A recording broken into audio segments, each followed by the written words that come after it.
เวลากูเว้าภาษาไทยว่ากูนี่ลืมศาสตร์ลืมกำพืชจังสันจังซี่โอ้ยเนาะสบายดีสวัสดีครับทักทายทุกท่านที่เข้ามาติดตามรับชมอยู่กับผมเทพโยกครับพี่น้องทางเมืองไทยตอนนี้กับประมาณ6 โมงเช้าทักทายพี่น้องฟังไทยฟังลาว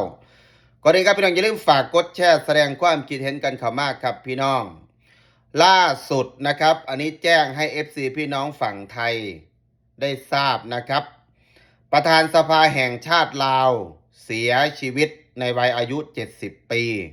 ที่โรงพยาบาลเวียดนามแต่ว่า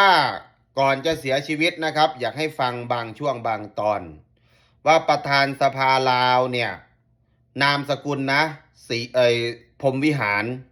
ใครเห็นแบงค์เงินกีบลาวก็จะเห็นอดีตผู้นำสูงสุดคอมมิวนิสต์ลาวก็คือเป็นพ่อของเขานะครับเสียชีวิตในวัย70 ปีเดี๋ยวลองไปฟังเขาพูดภาษาเวียดนามนะ Tụi mình nhớ cái đó. Tuy rằng ta khổ nhưng mà tinh thần rất là giàu. Đấy. Rồi tôi cũng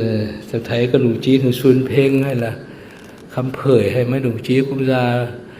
nói cái tâm huyết của mình đi thăm Việt Nam, đi gặp các thầy các cô, đi thăm nhà mà đã sống với nhân dân khi mà chiến tranh. Cảm thấy đó những hồi ký rất là sâu sắc về lịch sử. นี่แหละครับทุกท่านเวลาผมพูดภาษาไทยเนี่ยพวกลาวแดงมันจะว่าผมนี่ลืมชาติลืมกำพืชลืมบรรพบุรุษตัวเองเสือกไปพูดภาษาไทยภาษาบ้านตัวเองมีก็ไม่พูดแล้วผู้หลักผู้ใหญ่ในประเทศไทยเนี่ยทุกคนเวลาพูดภาษาเวียดนามเนี่ยนะโอ้ยปลูกฝังและปรบมือเก่งเก่งเก่งเก่งฉลาดแต่พูดภาษาไทยลืมชาติลืมกำพืชกูก็ไม่รู้ว่ามึงปลูกฝังอย่างนี้ได้ยังไงไทยลาวเนี่ยพี่น้องกันสองฝั่งโขงคนไทยไปประเทศลาวเขาก็พูดภาษาลาวหัดพูดต่อให้พูดไม่ได้พูดไม่ชัดเขาก็หัดพูดเพราะว่าคนไทยเนี่ย90%นะครับเข้าใจภาษาไทยมึงจะพยายามแบ่งให้ลาวกับไทยเนี่ยปลูกฝังให้ลาวหนีจากอ้อมกอดของประเทศไทยไปพึ่งเวียดนามเนี่ยมันคนละสายพันธุ์กันนะกูเห็นมึงตายไปแล้วเนี่ยกูบ่ได้เสียดายเด้กูอยากให้มึงตื่นขึ้นมาแล้วตายใหม่อีกรอบนึงกูเนี่ยบ่แม่นลูกหลานนักปฏิวัติยึดอำนาจจากสถาบันกษัตริย์ตัวเองบ่ได้ล้มล้างสถาบันกษัตริย์ตัวเองกูเป็นลูกหลานปฏิการกูเป็นฝ่ายต่อต้านรัฐบาลคอมมิวนิสต์ในประเทศลาวกูบ่มักเพราะฉะนั้นนะครับมีพวกลาวแดงหลายๆคนนี่เข้ามาคอมเมนต์ต่อว่าผมในเพจว่าประธานสภาแห่งชาติลาวนี่เสียชีวิตทำไมเทพโยไม่เห็นโพสต์แสดงไว้อาลัยอย่างนั้นอย่างนี้นะครับกูสิไว้อาลัยจากได้กูบ่แม่นลูกหลานนักปฏิวัติกูเป็นลูกหลานปฏิการมันสิตายมื้อละ30 ศพก็เรื่องของมันประเทศชาติบ้านเมืองมันก็ต้องเดินหน้าต่อไปคันบ่มีพวกมันเข้ามานี่สถาบันกษัตริย์ก็ยังอยู่คือเก่ามันคือคนที่นำผ้าให้โค่นล่มสถาบันกษัตริย์ลาวต่อต้านระบอบกษัตริย์ในประเทศลาวสิไปยกย่องมันเฮ็ดหยังกูถามเนี่ยมีผู้นำประเทศลาวบ่มีมันก็มีค่าซ้ำกันเพราะว่าประชาชนในประเทศลาวก็ต้องทำมาหากินเองเขาสิไปยกย่องเฮ็ดอีหยังผู้นำในประเทศลาวนี่ผู้นำคอมมิวนิสต์สิตายมื้อละ30 ศพถามว่าเงินในกระเป๋ารายได้ดีขึ้นบ่ในประเทศลาวประชาชนดีขึ้นบ่คือเก่าแห่งมีหลายแห่งกดขี่หลายให้มีหน่อยๆซะไป